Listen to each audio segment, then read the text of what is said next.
अपने भाग्य पे आंसू बहा रही थी और फिर दिल्ली अपने भाग्य पे आंसू बहा रही है। आज मैं जब आपके समक्ष बैठा हूं कुछ जानकारियां लेकर के, तो दिल्ली की नई मुख्यमंत्री कुर्सी पे बैठ रही हैं, मगर ये बहुत ही दुखद एक दृश्य हमको देखने को मिला। आपने भी देखा होगा कि मुख्यमंत्री के बगल में एक खाली कुर्सी रखी गई है। अब पता नहीं कोई आत्मा भी चलाएगी दिल्ली को या क्या है, ये हमारी समझ के बाहर है।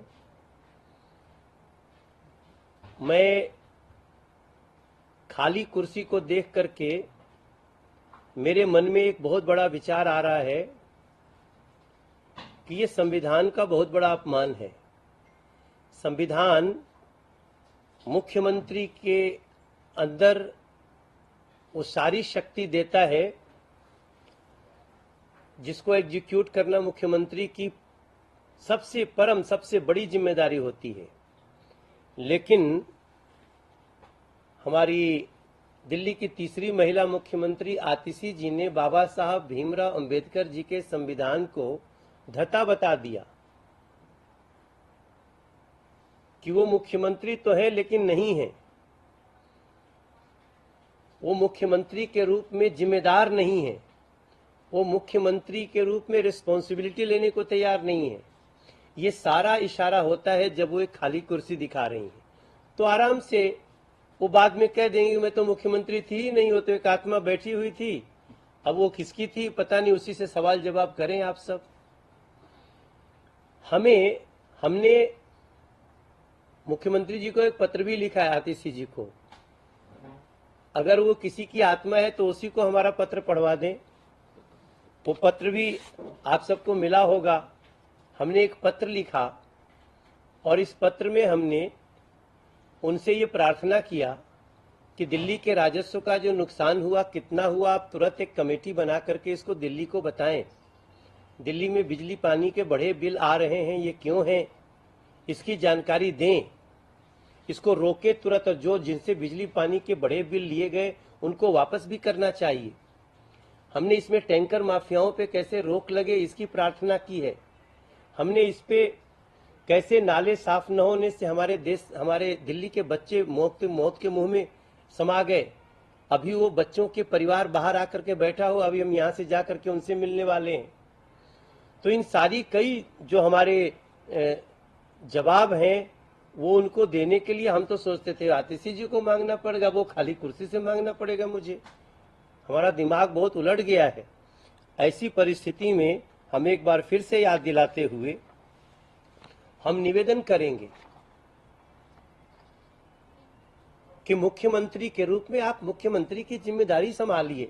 इस प्रकार का पहले से नाटक करना ये दिल्ली के जख्मों पे नमक रगड़ने जैसा हो जाएगा। हमारा उद्देश्य क्या है? हमारा उद्देश्य है दिल्ली के लोगों को राहत देना, दिल्ली के लोगों को खुशी देना।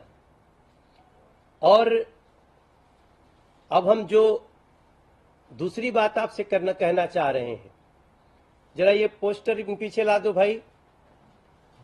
आज हम आपको एक बहुत महत्वपूर्ण जानकारी भी देंगे दिल्ली के युवाओं के लिए, दिल्ली के उन सभी बच्चों के लिए जो रोजगार, जो नौकरी चाहते हैं। हमने उनके लिए एक बहुत ही महत्वपूर्ण कदम उठाया है। आज हमको आपको ये बताते हुए बहुत हर्ष हो रहा है। इसको यहीं सामने रहने दो।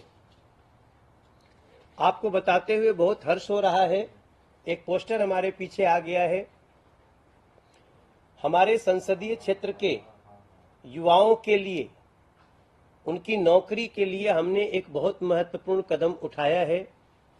और इस कार्य में जो हमारे परम सहयोगी बने हैं, टेक महिंद्रा, मैं उनका धन्यवाद करना चाहता हूं। टेक महिंद्रा के अधिकारी हमारे साथ दो लोग बैठे हैं और आप सबको जानकारी देना चाहते हैं कि हम जॉब मेला का आयोजन कर रहे हैं और हमें अपने लोकसभा क्षेत्र से लगभग 1000 लोगों को ये प्रथम और द्वितीय चरण में उनको नौकरी देना है। हम इस बात में विश्वास करते हैं कि युवाओं को महत्वपूर्ण अवसर मिलना चाहिए। उसके लिए हम सरकार स्तर पे भी, संसद के स्तर पे भी और जो अलग अलग कंपनीज भारत में काम कर रही हैं उनसे संपर्क करके हम सीधे सीधे अपने क्षेत्र के युवाओं को इसी जॉब मेले से सीधे नौकरी के लिए सिलेक्ट करना चाहते हैं। आपको हम बताना चाहते हैं कि इस जॉब मेला का आयोजन 26 और 27 सितंबर को हम कर रहे हैं। इसी 26-27 सितंबर, आज जब हम बात कर रहे हैं आपसे, आज 23 सितंबर है। 26 और 27 सितंबर को ये जॉब मेला का आयोजन उसी कॉलेज में, हमारे लोकसभा क्षेत्र के अखिलेश दास इंजीनियरिंग कॉलेज में हमने ये जॉब मेला रखा हुआ है। और ये मेला हमारे युवाओं को न सिर्फ अवसर प्रदान करेगा बल्कि उज्जवल भविष्य की दिशा में एक बहुत महत्वपूर्ण कदम साबित होगा, ऐसा मेरा मानना है। हमारा उद्देश्य है कि हमारे क्षेत्र के युवा अपने कौशल और प्रतिभा के आधार पे, इस बात पर बहुत जोर दे रहा हूं मैं, कौशल और प्रतिभा के आधार पे, जिसके पास स्किल है, जिसके पास प्रतिभा है, उसके लिए तमाम अवसर है। और वो टेक महिंद्रा हम लोगों के साथ मिल करके इस कार्य को कर रही है। अच्छी कंपनियों में रोजगार प्राप्त करें, इस उद्देश्य की पूर्ति कर रहे हैं। ये मेला केवल नौकरी प्रदान करेगा ऐसा ही नहीं है, वहीं तक सीमित नहीं है, बल्कि ये युवाओं को उनके स्किल्स को निखारने का भी काम करेगा और तमाम संभावनाएं आगे जाती हैं। अब ये बात में कहते हुए जब मैं किसी को बोलता हूं कि मैंने तो इतना छोटा काम करके दुनिया में शुरुआत की, मैं ड्राइविंग सीखा और किसी के ड्राइवर के रूप में हमने अपने जीवन की शुरुआत की, और यहां तो सीधे टेक महिंद्रा इतने लोगों को नौकरी देगी और उसके बाद वो कहां से कहां पहुंच सकते हैं, इसकी कल्पना हम सब कर सकते हैं। हम टेक महिंद्रा का आभार प्रकट करते हैं जो युवाओं के रोजगार के लिए अवसर प्रदान करने में इनका सहयोग मिला है। इसके साथ ही मैं युवाओं से अपील करता हूं कि आप ज्यादा से ज्यादा संख्या में इस 26-27 सितंबर को उत्तर पूर्वी दिल्ली के अखिलेश दास इंजीनियरिंग कॉलेज में आप आइए। टेक महिंद्रा के लोग वहां रहेंगे और वहीं, जैसे होता है कैंपस सिलेक्शन, हम वहीं से आपको सिलेक्ट करके और सीधे उसके लिए आगे ले जाएंगे। उसकी बाकी जो कंडीशन, शर्तें होंगी आप सबको वहां पे बताई जाएंगी। और इसके लिए इस संदेश से युवाओं को प्रेरणा और दिशा मिले, ये हमारा भी उद्देश्य है और हमारी सरकार का भी ये उद्देश्य है। नरेंद्र मोदी जी ने पीछे भी कई बार कहा कि हम ऐसे कई कार्य सांसद किसी कंपनी से मिलकर कर सकते हैं। सो मैं टेक महिंद्रा का धन्यवाद करते हुए ये जानकारी देना चाह रहा हूं कि ज्यादा से ज्यादा संख्या में आए। और मैं एक बात, जैसे मैं टेक महिंद्रा से बात करते हुए मैंने बोला कि क्या ये कहां तक सीमित रहेगा, तो इसकी संख्या 500 से 1000 से 2000 3000 तक भी जा सकती है। हमें टैलेंट चाहिए, हमें वो प्रतिभा चाहिए जिसको हम यहां ले जा सकें। तो मेरी प्रार्थना थ्रू मीडिया कि 26 और 27 सितंबर को आप सभी नॉर्थ ईस्ट दिल्ली के अखिलेश दास इंजीनियरिंग कॉलेज में आए और इसमें टेक महिंद्रा अगर कुछ कहना चाहता है तो हम उसकी जानकारी आपको दे देते हैं।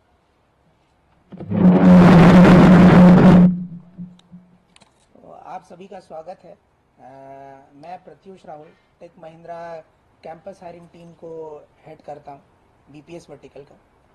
तो सबसे पहले मनोज तिवारी जी का और इंडियन गवर्नमेंट का बहुत बहुत धन्यवाद कि हमें ऐसा प्लेटफॉर्म मिला। हम लोग हमेशा से अलग अलग कॉलेजेस में जाते थे, कॉलेजेस हमसे कांटेक्ट करते थे और ये 1-on-1 रिलेशनशिप होता था। बट इनके माध्यम से हमें एक प्लेटफॉर्म मिल रहा है कि जिन कॉलेजेस में हम नहीं जाते थे और नहीं जा पाते थे, तो there are many people over there, they are still untapped and unexplored. तो हम लोग को ऐसे लोगों से मिलने का मौका मिलेगा और उनको भी एक अपॉर्चुनिटी मिलेगा एक एमएनसी में काम करने का।